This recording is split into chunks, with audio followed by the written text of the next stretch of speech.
On April 23, 1992, financial journalist Sucheta Dalal published a story on the front page of the Times of India pointing to a massive, glaring anomaly. 500 crore rupees had simply vanished from the State Bank of India's ledgers. The man at the center of the missing funds was Harshad Mehta. Known as the Big Bull, he was India's most idolized stockbroker, a household name who practically dictated the direction of the market. But that 500 crore gap was a fraction of the total damage. Investigators soon realized they were looking at a deception of over 4,000 crore rupees, a staggering sum for India in 1992. Here is the immediate puzzle. Mehta was a stockbroker. He bought and sold shares on the exchange. He wasn't a banker, and he didn't have access to the vaults. To understand how an outsider siphoned billions directly out from underneath India's most secure financial institutions, we have to look at what he was trying to achieve. In the early 1990s, the Bombay Stock Exchange was entirely physical. Trading meant standing in a crowded ring, shouting orders, and tracking everything manually. Mehta had built his empire by artificially pumping up share prices to squeeze out rival trader networks, known as bear cartels, who bet on prices falling. To win this war and keep prices climbing, Mehta needed a continuous, practically infinite supply of cash. The retail stock market simply did not hold enough liquid capital to sustain his aggressive, large-scale manipulation.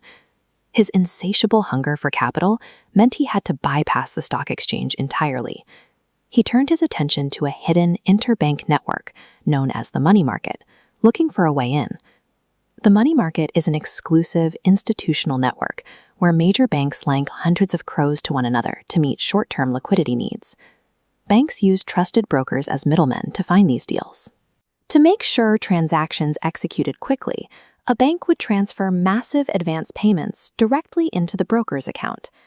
Mehta noticed a mechanical flaw. Those huge advance payments would sit idle in his account for up to 15 days before a deal was finalized. He quietly started diverting all of these temporary funds into the stock market to pump his own shares. Skimming off the float provided him millions, but it was insufficient to permanently dominate the exchange. He needed a reliable mechanism to generate billions on demand without waiting for random bank transfers. He found it in the core instrument of interbank lending, the bank receipt. As this diagram shows, when banks loaned each other money, they didn't physically move heavy stacks of government bonds. Instead, the borrowing bank simply issued a bank receipt, a paper IOU promising they held the required securities. The entire 1990s banking system operated on trust. When a receipt was issued, no central computer system or auditor verified if the borrowing bank actually possessed the underlying government bonds. Mehta exploited this blind spot. He colluded with tiny, easily manipulated institutions like the Bank of Crore to print entirely fake bank receipts. These receipts claimed the bank held hundreds of crores in securities, but they were backed by absolutely nothing. By hacking a manual paper-based loophole, Mehta effectively built his own private money printing press, using the major banks' trust against them. Here is the complete loop in action. Mehta took the fake receipts to a major institution, like the State Bank of India. SBI accepted the forged paper as collateral and handed over hundreds of crores in real cash.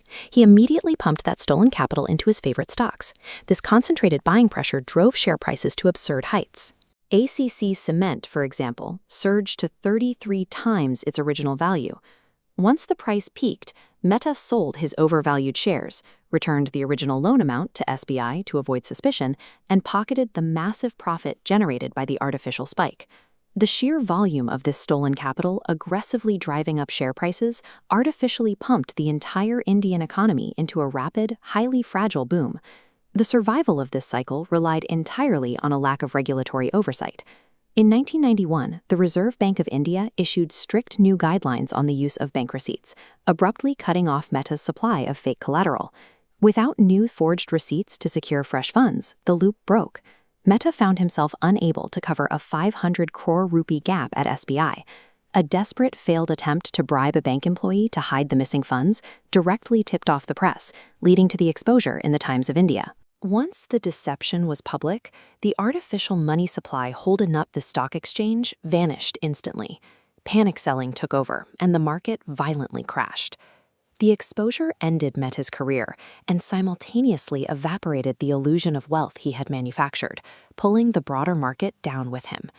The collapse wiped out the life savings, pensions, and property of millions of everyday retail investors who had bought into the media hype surrounding the big bull. Looking past the immediate financial ruin, this 4,000 crore disaster functioned as a brutal, necessary stress test.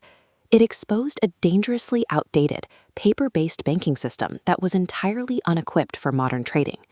The crisis forced the government to enact a massive regulatory overhaul. The Securities and Exchange Board of India was finally granted real authority. Insider trading was formally outlawed, and physical certificates were rapidly replaced by electronic trading systems. Harshad Mehta devastated the 1990s economy, but by finding and exploiting every major flaw in the architecture, his deception ultimately forced the creation of the strictly regulated Indian financial system that